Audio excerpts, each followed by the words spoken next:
The morning sun had barely peeked over the city's horizon when Sarah Thompson's alarm buzzed at 5:30 a.m. She wasn't just any lawyer rushing to court. She was a public defender who had fought her way through law school while working two jobs. This morning, like every other, she had a routine that kept her grounded. Living in her modest two-bedroom apartment in the city's east side, Sarah went through her morning ritual. Her natural hair was neatly styled in small twists, a look she had perfected over years of balancing professionalism with her identity. She chose her outfit carefully, a navy blue suit that she had bought during a sale at Macy's, paired with comfortable yet professional black heels. The kitchen counter was covered with case files she had been reviewing late into the night. Sarah grabbed her travel mug, filling it with the coffee she had pressed to brew. The aroma filled her small kitchen as she gathered the scattered papers, carefully organizing them into her worn leather briefcase, a graduation gift from her parents who had always believed in her dreams. Today was different from her usual court schedule. Her colleague Mark was out sick, and she had to cover his cases in courtroom 3B. This wasn't her regular courtroom, and she had heard stories about Judge Henderson who presided there. The older white judge had a reputation for being extremely strict about courtroom procedures and punctuality. Sarah checked her watch, 7:15 a.m. The traffic would be heavy, but she had planned for it. She grabbed her keys, briefcase, and coffee, heading for her reliable Honda Civic. The car wasn't fancy, but it had gotten her through 3 years of law school and now 5 years of public defending. The city streets were already busy with morning commuters. Sarah navigated through traffic while mentally reviewing her cases for the day. She had 6 defendants to represent, each with their own story, their own struggles.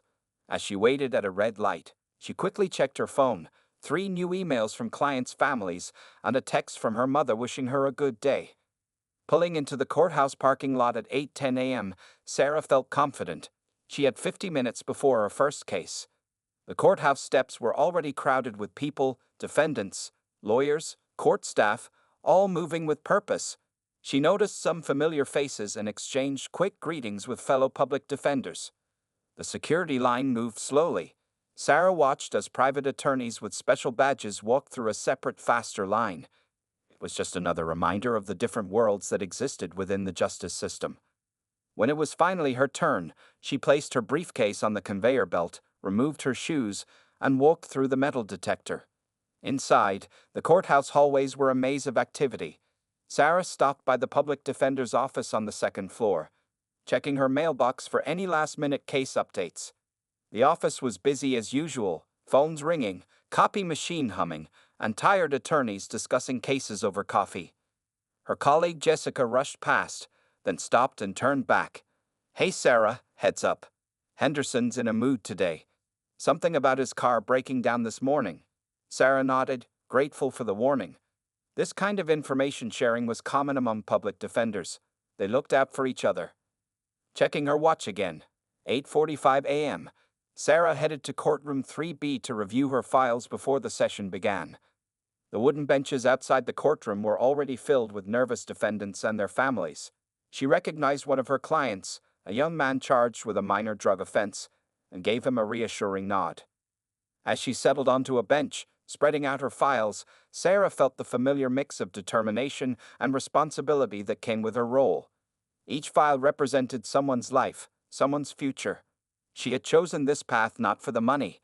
Public defenders made far less than private attorneys, but because she believed everyone deserved a fair defense, regardless of their ability to pay. The courtroom doors would open in 10 minutes. Sarah took a final sip of her now cold coffee, straightened her suit jacket, and gathered her files. She didn't know it yet, but this ordinary morning was about to turn into one of the most significant days of her career, a day that would challenge not just her, but the entire courthouse's assumptions about what a lawyer looks like. At exactly 9:00 a.m., the bailiff opened the heavy wooden doors of courtroom 3B. Sarah Thompson waited respectfully as other attorneys filed in, noticing she was one of only 3 black professionals in the packed courtroom. She had planned to enter right away, but her phone buzzed with an urgent message from another client in a different courtroom. The message was critical. Her client in courtroom 2 needed immediate assistance with a plea deal. Sarah knew she had to handle this situation first. She quickly messaged the clerk in 3B, explaining she'd be slightly delayed. However, In the rush of morning activities, her message went unnoticed in the clerk's inbox. Inside courtroom 3B, Judge Richard Henderson sat at his elevated bench, his silver hair and black robe creating an imposing figure. His mood was already sour from his car trouble that morning, and the sight of his crowded court calendar only made it worse. He was known for running his courtroom like a tight ship, and tardiness was something he particularly despised. When Sarah finally hurried into the courtroom at 9:20 a.m., Judge Henderson was already halfway through his morning announcements. The sound of the heavy door closing behind her echoed through the quiet courtroom. All eyes turned to watch as she made her way down the center aisle, her heels clicking softly on the polished floor. "Young lady," Judge Henderson's voice boomed across the courtroom. "Do you have any idea what time it is?" His steel-gray eyes glared at her over his reading glasses. The room fell silent, and the temperature seemed to drop several degrees. Sarah opened her mouth to explain, but Judge Henderson raised his hand, cutting her off. "The defendant's area is over there," he pointed to the benches where accused persons sat waiting for their cases to be called. "I don't know what kind of tardiness you're used to, but in my courtroom, we respect time." The other attorneys in the room shifted uncomfortably in their seats. Several recognized Sarah from other cases, but none spoke up.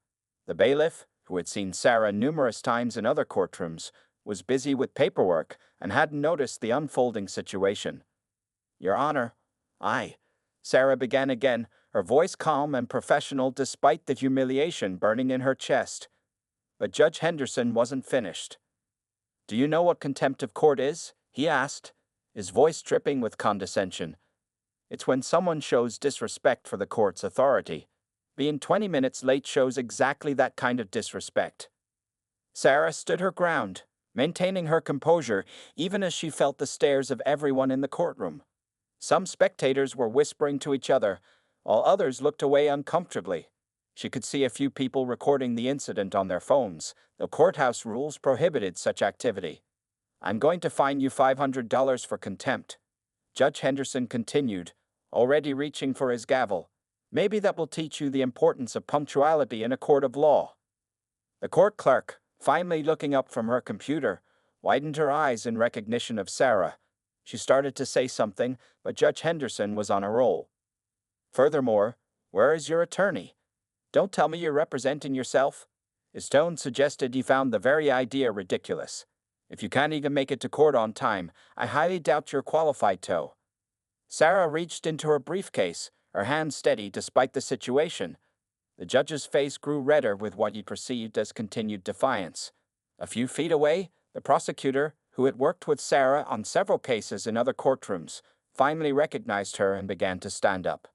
The tension in the courtroom was thick enough to cut with a knife. Other cases were waiting to be heard, but everyone's attention was fixed on the drama unfolding before them. Some of the defendants waiting for their cases looked worried, wondering if they would face similar treatment. Just then, Sarah's client from her original 9 a.m. case walked in, confused to see his attorney being dressed down by the judge. He was about to call out to her when the prosecutor finally found his voice, but Judge Henderson raised his gavel, ready to make the contempt charge official.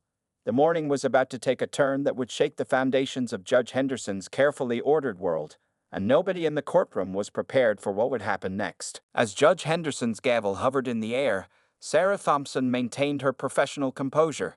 Years of dealing with difficult situations in courtrooms had taught her how to handle moments like these. Her heart was racing, but her exterior remained calm and collected. "Before you proceed with that contempt charge, Your Honor," Sarah spoke clearly, her voice carrying through the hushed courtroom.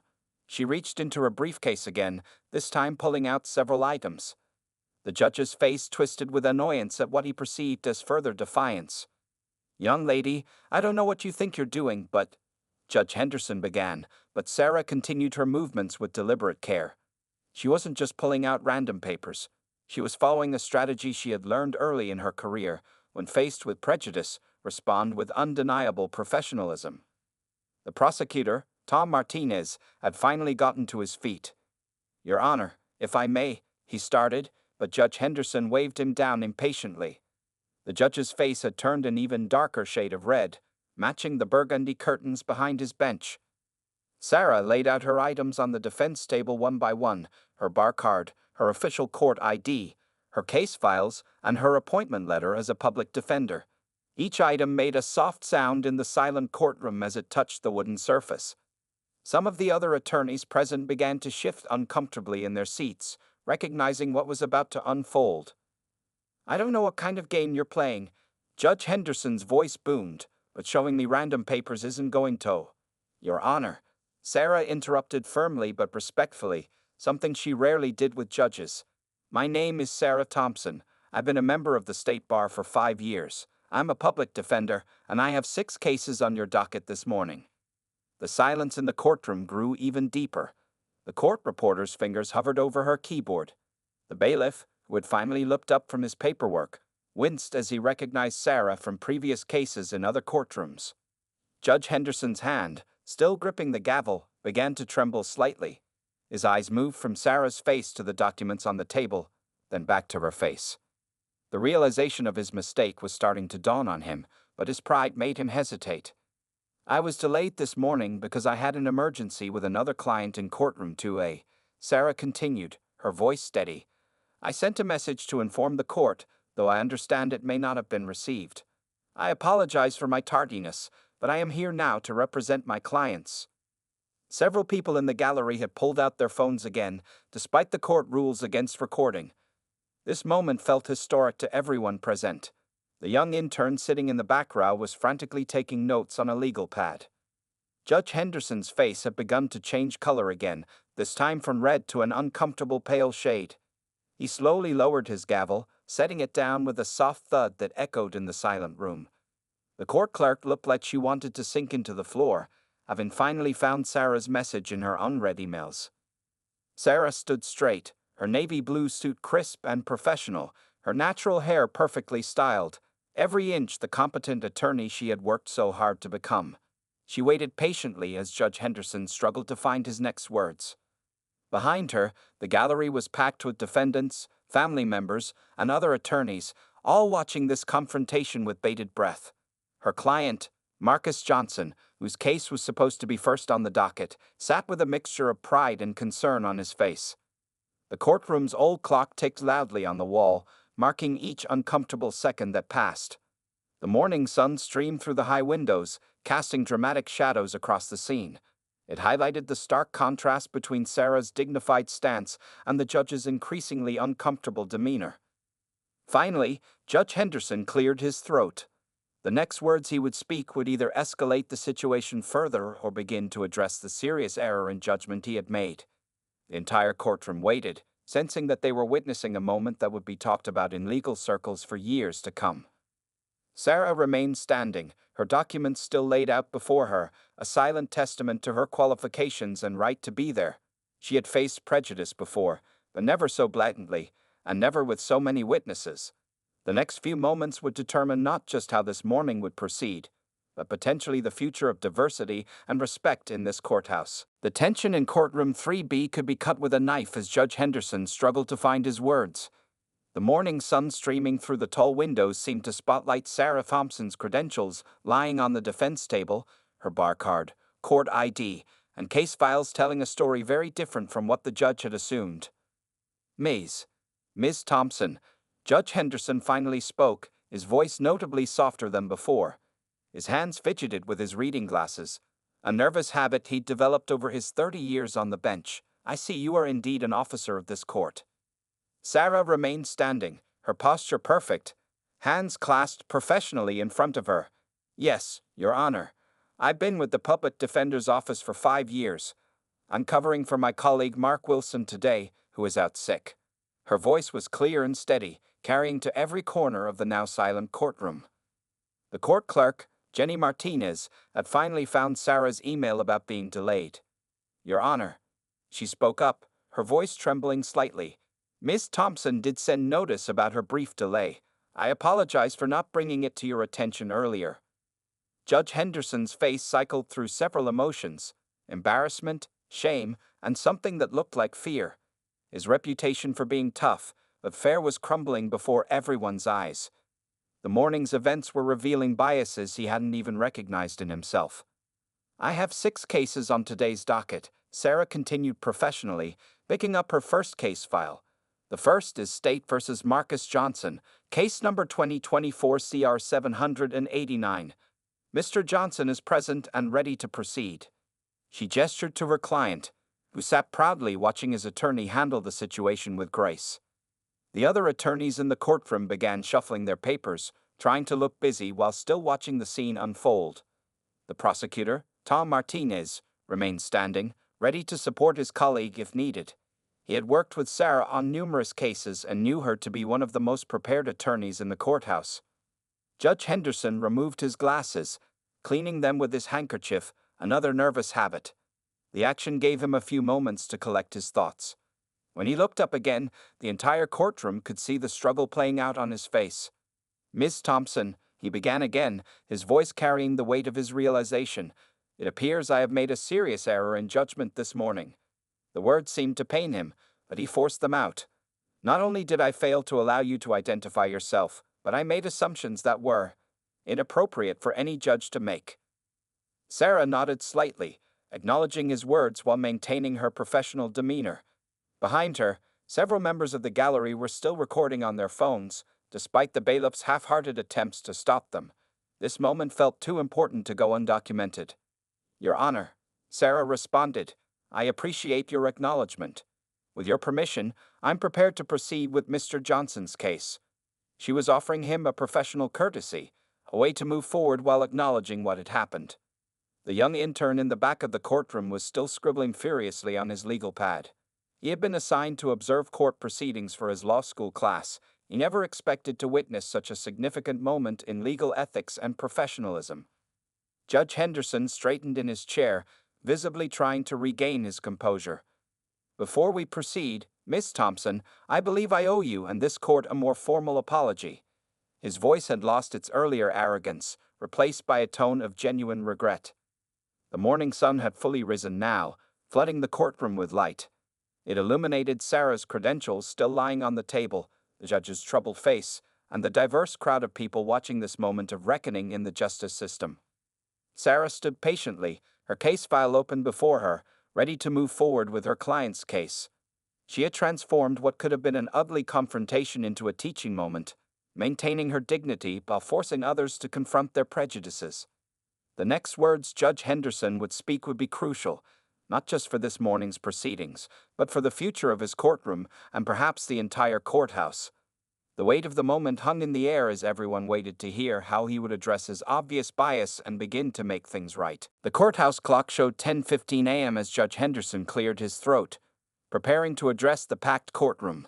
His usual commanding presence had diminished, replaced by something more humble. Sarah Thompson remained standing at the defense table, her composure unwavering despite the morning's events. "Miss Thompson," Judge Henderson began, his voice carrying the weight of serious reflection, "I wish to address what happened here this morning." He paused, removing his reading glasses and placing them carefully on his bench. "My behavior was not only unprofessional but revealed biases that have no place in this courtroom or any courtroom in our justice system." The gallery remained silent, but the energy in the room was electric. Court reporters from local papers had somehow gotten wind of the incident and were quietly slipping into the back rows. Sarah's clients, watching from their seats, saw their public defender standing tall against injustice. Furthermore, the judge continued, "I am formally withdrawing the contempt charge and striking it from the record." He turned to the court reporter. "Please ensure this is clearly noted in today's transcript." The court reporter nodded, her fingers flying across her stenotype machine. Sarah adjusted her papers on the defense table, maintaining her professional demeanor. "Thank you, Your Honor. May we proceed with the morning's cases?" Her voice was steady, showing neither triumph nor resentment. Several other attorneys in the courtroom exchanged impressed looks at her composure. But Judge Henderson wasn't finished. "Not yet, Miss Thompson." He squared his shoulders, facing not just Sarah but the entire courtroom. "What happened here today reflects a larger issue in our justice system, an issue that I, despite my years on the bench, have obviously not been immune to." The bailiff, who had known Sarah from numerous other cases, stood a little straighter at his post. The court clerk continued to look mortified, repeatedly checking her email inbox where Sarah's message about the delay still sat unread. "I would like to request," Judge Henderson continued, that you consider serving on our courthouse's newly formed Committee for Diversity and Inclusion." A murmur ran through the gallery.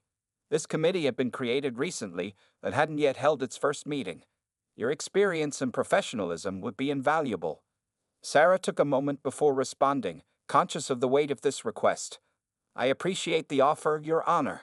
I would need to discuss this with my supervisors at the Public Defender's Office, but I would certainly consider it." The morning sun had shifted, casting different shadows across the courtroom.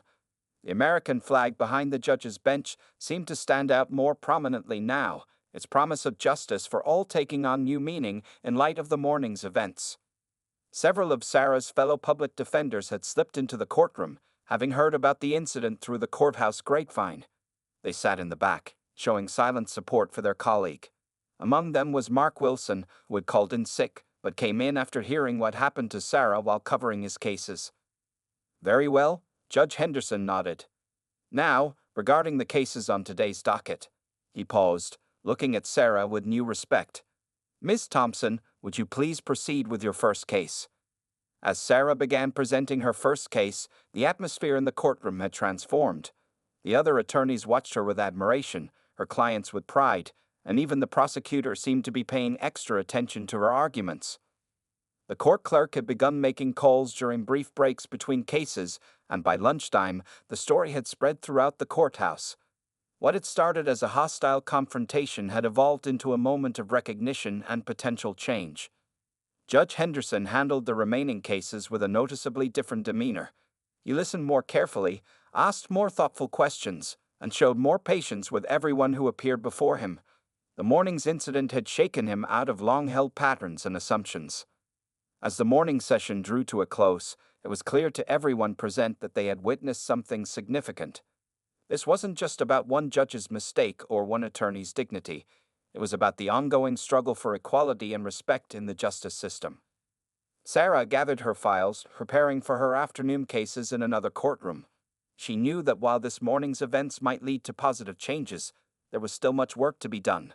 But for now, she had shown everyone in courtroom 3B what true professionalism looks like in the face of prejudice. The afternoon following the morning's incident found Judge Henderson sitting alone in his chambers. The usual stack of case files on his desk remained untouched as he stared out his window, replaying the morning's events in his mind. His secretary had already received calls from 3 local news outlets asking for comments about what had happened in courtroom 3B.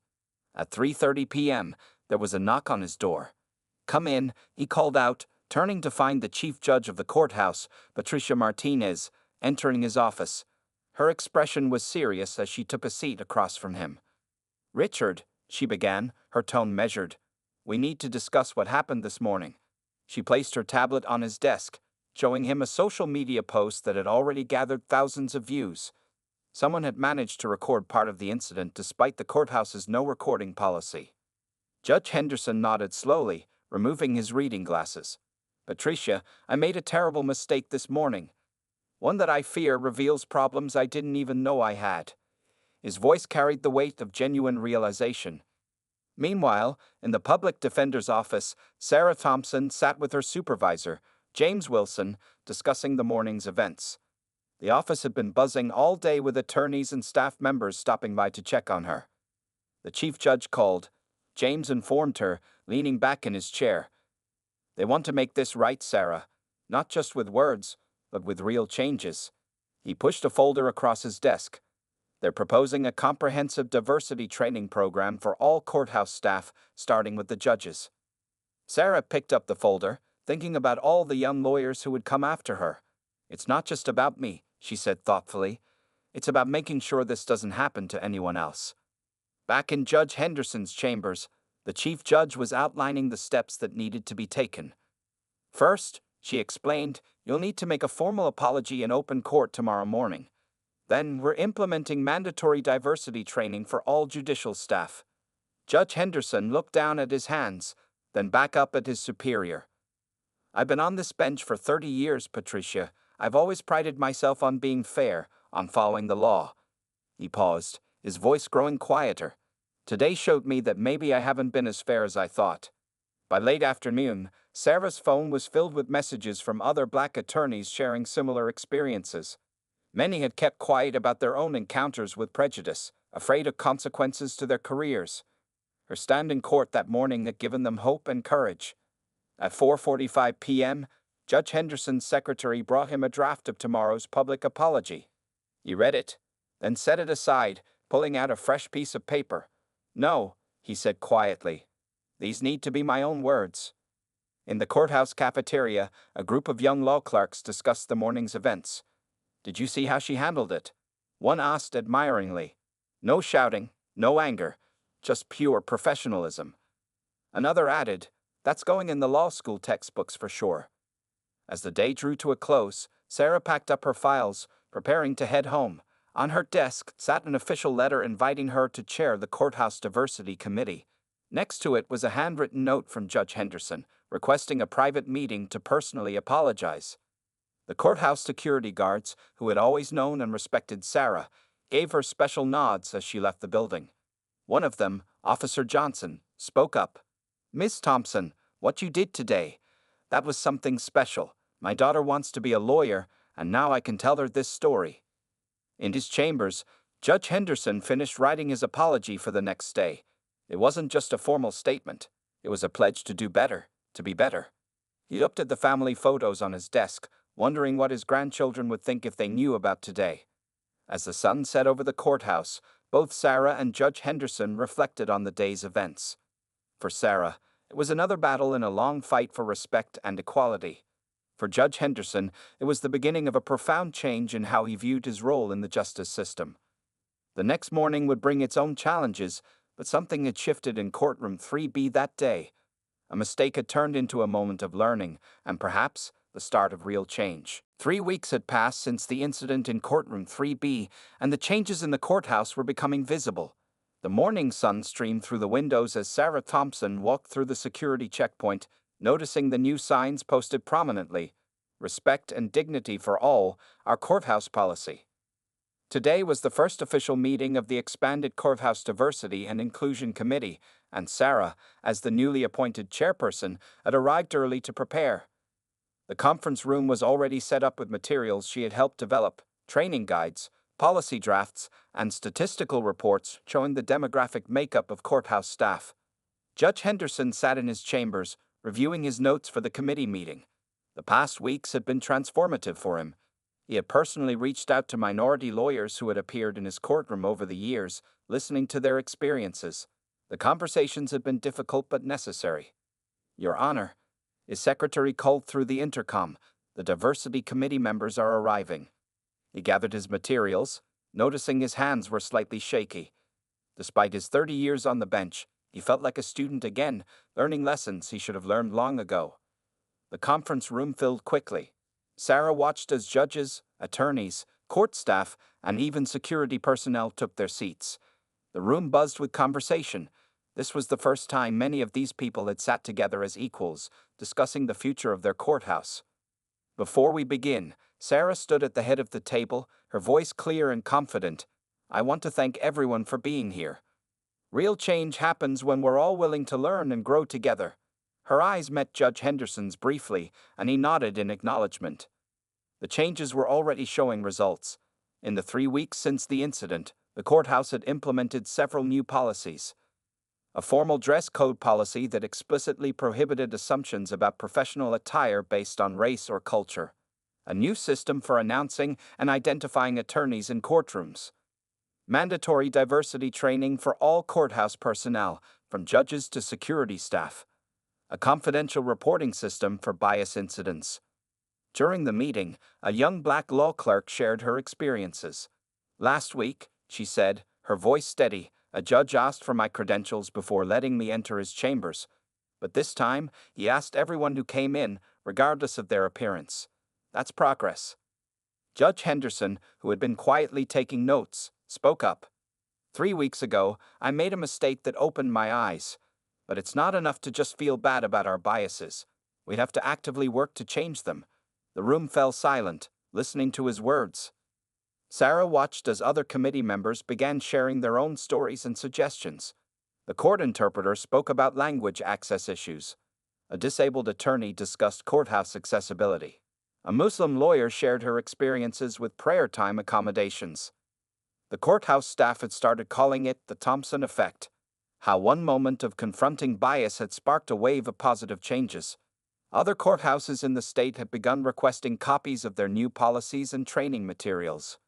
By the end of the meeting, they had established clear goals: regular diversity training sessions for all staff, mentorship programs for minority law students, monthly committee meetings to review progress and address concerns, outreach programs to encourage diversity in legal profession recruitment. As people filed out of the conference room, Judge Henderson approached Sarah. "Miss Thompson," he said quietly, "I want you to know that what happened that day, it changed more than just our courthouse policies. It changed me." Sarah gathered her papers, thinking carefully before responding. "Change isn't always comfortable, Your Honor, but it's always possible." She smiled slightly. "The real test is what we do with that change."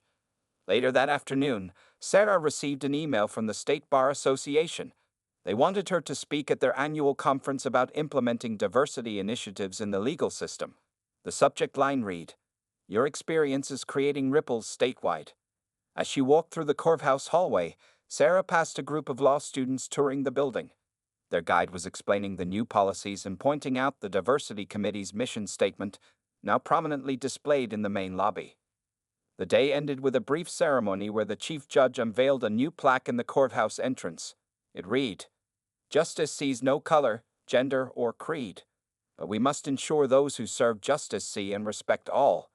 Sarah stood in the back, watching as the courthouse she fought to change took another step forward. The sun was setting as Sarah left the building, casting long shadows across the courthouse steps. Real change, she knew, was more than just one day or one incident. It was the continuous work of many people, committed to making the justice system truly just for everyone. 6 months had passed since that fateful morning in courtroom 3B. On a bright autumn morning, Sarah Thompson stood at a podium in the courthouse's main hall, addressing a crowd of judges, lawyers, law students, and media representatives. Behind her hung a banner that read, "First Annual Courthouse Diversity and Justice Conference." "When I walked into courtroom 3B that morning," Sarah began, her voice steady and clear, "I never imagined it would lead to this moment. What started as a confrontation has grown into a movement for change across our entire state's legal system." The statistics displayed on the screen behind her told a powerful story. In just 6 months, their courthouse had implemented changes that were making real differences. Minority attorney representation had increased by 30%. Complaints about bias had decreased by 70%. Over 200 staff members had completed comprehensive diversity training. 5 other courthouses in the state had adopted their new policies. Judge Henderson sat in the front row, looking very different from the man who had nearly held Sarah in contempt half a year ago. He had become one of the strongest advocates for change, speaking at judicial conferences about his own journey of recognizing and addressing unconscious bias. "Last week," Sarah continued, "I received a letter from a young black law student. She wrote that seeing what happened in our courthouse gave her the courage to continue her studies, knowing that change is possible. That's why we do this work." The audience included visitors from courthouses across the country, all eager to learn from what had become known as the Thompson model of judicial diversity reform. Several national law journals had written about their progress, and the American Bar Association had recognized their program as a model for other jurisdictions. In the months since the incident, Sarah's role had evolved.